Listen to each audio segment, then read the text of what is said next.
충분히 한 것 같지는 않고요. 그러면 주진 의원님 토론하세요. 주진 의원님 토론하세요. 예, 주진우 의원입니다. 그러니까 우리가 김정숙 여사 사건의 경우 예전에 특활비로 옷값을 대납했다는 의혹이 있었고 그게 현재도 검찰에 수사 중에 있습니다. 하지만 지난 정권에서 서면 조사는커녕 뭐 대면 조사도 당연히 하지 않았죠. 이번에 대면 조사에 응한 것은 서면 조사와 대면 조사는 본질적으로 굉장히 차이가 많이 납니다. 서면 조사의 경우에는 질문이 서면 형태로 오기 때문에 답변도 그 질문 내용을 보고 할 수 있는 것이고, 대면 조사는 말 그대로 그 신문이 실시간으로 이루어지기 때문에 굉장히 강도 높은 조사 방법입니다. 그래서 지금 헌정 사상 처음으로 영부인이 대면 조사에 응했다는 부분이 있고요. 그걸 지금 자꾸 황제 조사라고 하시는데 그 장소 자체가 무슨 시설이 좋다든지 그런 것이 아닙니다. 중앙지검 뭐 아시다시피 중앙지검으로 들어갈 수 있는 통로가 한두 군데밖에 되지 않고 또 경호원들이 대동하기 때문에 중앙지검에 들어갔을 때 당연히 그 보안 유지가 어렵게 됩니다. 그래서 보안 유지가 어렵고 조사 중간에라도 보안이 세게 되면 그 경호 문제를 어떻게 할 수 있겠습니까? 그런 점이 있기 때문에 제3의 장소에서 한 것이고요. 그 제3의 장소라는 것도 예를 들어서 무슨 편의시설이 많다든지 편한 시설이 아니지 않습니까? 경호상 보안 유지가 되는 시설이라는 것이지 실제 시설은 실제 중앙지검보다 더 열악한 상황입니다. 그래서 야당에서 무조건 그 장소의 문제만 가지고 황제조사라고 단정하는 것은 저는 맞지 않다고 생각합니다. 그리고 특검법 관련해서도 지금 한동훈 전 장관에 대한 특검법 보면 그 조사 대상에 이런 것도 들어가 있습니다. 이재명 대표가 체포 동의안에 대해서 요청할 때 법무부 장관으로서 국회에 와서 설명한 것에 대해서 공무상 비밀을 누설했다. 이렇게 지금 주장을 하면서 이 부분도 특검법에 넣어놓은 거거든요. 그러면 이재명 대표 방탄을 위한 법률안이라는 성격이 있는 것이고 또 그럴수록 또 특검 선정 방식이 공정해야 되는데 이게 야당 대표에 대한 관련 내용인데 야당이 다 정해서 특검을 또 야당들끼리만 특검을 추천하도록 한다. 이런 방식은 전혀 공정하지가 않습니다.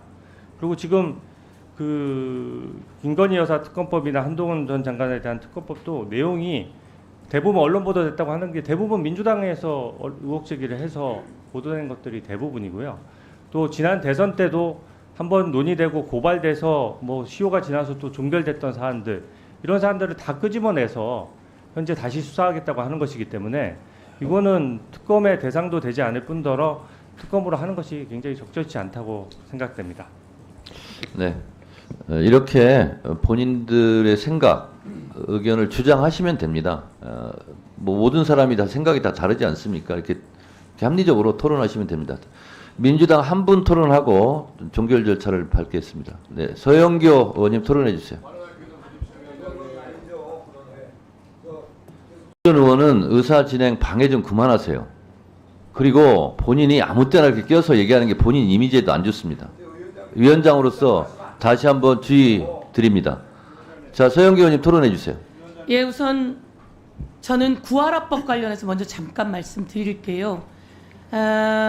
부모가 아이를 양육하지 않고 양육비도 주지 않습니다. 그런데 불의의 사고로 아이가 세상을 떠납니다. 그런데 그 아이가 남기고 간 보험금이라든지 재산 관련해서 그 아이를 양육하지 않았던 부모가 1순위로 그 재산을 가져가게 됩니다. 이런 일은 세상에 있어서는 안 되지 않겠습니까? 그래서 제가 20대 때도 21대 때도 발의했는데 잘 안 됐어요. 법사위에서 합의가 이루어졌습니다. 그런데 당시에 국민의힘 김도읍 의원 등 법사위 전체를 열지 않아서 저희가 법안 소위에서 합의를 했음에도 불구하고 통과되지 못했어요. 그런데 오늘 법안이 5월 31일 날 저희가 제출했기 때문에 선입 선출로 다른 법도 마찬가지라고 생각해요. 올라왔는데 이와 관련해서는 빠르게 지난번에 합의됐던 거니까 통과시키는 게 맞다 이렇게 생각합니다. 그래서 그걸 강력히 좀 주장하고요. 그 다음에 두 번째로는 김건희 여사 특검법 관련해서도 마찬가지로 아니 법안이 발의됐는데 어떻게 그것을 상정하지 않을 수가 있죠? 한동훈 관련한 특검법도 법안이 상정된 건 상정을 안 할 수가 없습니다. 그걸 안 하자고 하는 것은 말이 안 되는 거고요. 그래서 오늘 정당한 절차를 통해서 이야기하는 거기 때문에 상정된 국회의원들 헌법기관이 상정한 것은 발의한 것은 상정해야만 합니다. 그래서 그 말씀을 한 번 더 드리고요. 저희가 깜짝 놀랐습니다. 김건희 여사를 제3의 장소에서 불러서 예외도 있고 특혜도 있고 성역도 있게 수사를 했어요. 그리고 심우정 차관 나와 있지만 검사가 핸드폰을 반납한 채로 수사하는 사례가 있습니까? 경호의 문제요? 아니, 이런 일이 경호의 문제라고 얘기할 수 있습니까? 이래서 특검법이 필요한 거 아닙니까? 대한민국 국민이 깜짝 놀랐어요. 김건희 여사는 또 잘못한 거예요. 이런 식의 조사 안 받았으면 이런 식으로까지 더 불타오르진 않을 거예요. 국민의 분노가 불타오릅니다. 대통령은요, 평등의 원칙을 준수해야 돼요. 모든 국민에게, 모든 사람들에게 평등하게 수사받을 권리가 있어요. 그런데 아주 특혜받고 예외받고 성역이 있었고, 이것은 검찰총장이 이야기하는 거잖아요. 오늘 법무부 차관 나왔지만 이게 말이 되는 일입니까? 이것 때문에 더 특검법이 당위성을 갖게 되는 거예요. 정당성을 갖게 되고, 누구도 이걸 얘기하지 못해요. 이것에 대해서 반박할 수가 없다고 저는 생각해요.